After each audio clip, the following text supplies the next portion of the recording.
गौरा सीता के रूपवा बनाए रही, राम के भरमाए रही ना। हो गौरा सीता के रूपवा बनाए रही, राम के भरमाए रही ना।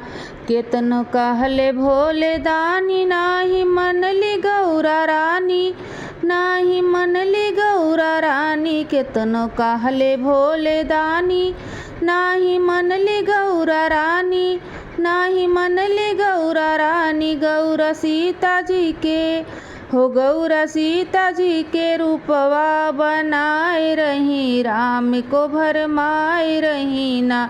हो गौरा सीता जी के रूपवा बनाए रही, राम के भरमाए रही ना।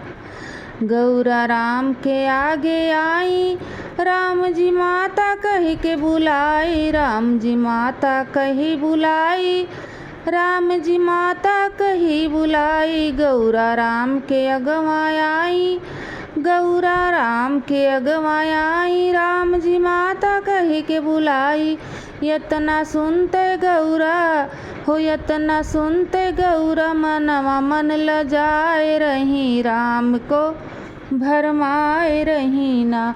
यतना सुनते गौरा, मनवा में लजाए रही, राम को भरमाए रही ना। गौरा सीता जी के रूपवा बनाए रही, राम के भरमाए रही ना। हो गौरा सीता जी के रूपवा बनाए रही, राम के भरमाए रही ना।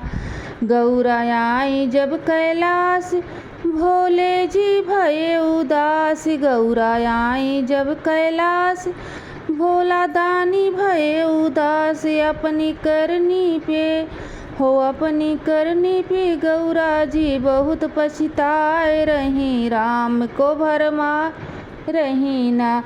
अपनी करनी पे गौरा जी पछताए रही, राम को भरमाए रही ना। गौरा सीता जी के रूपवा बनाए रही, राम को भरमाए रही ना।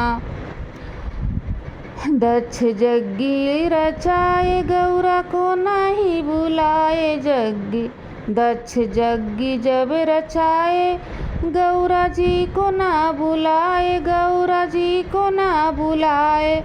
गौरा बिन बुलाए यज्ञ देखन जाए रही, राम को भरमाए रही ना।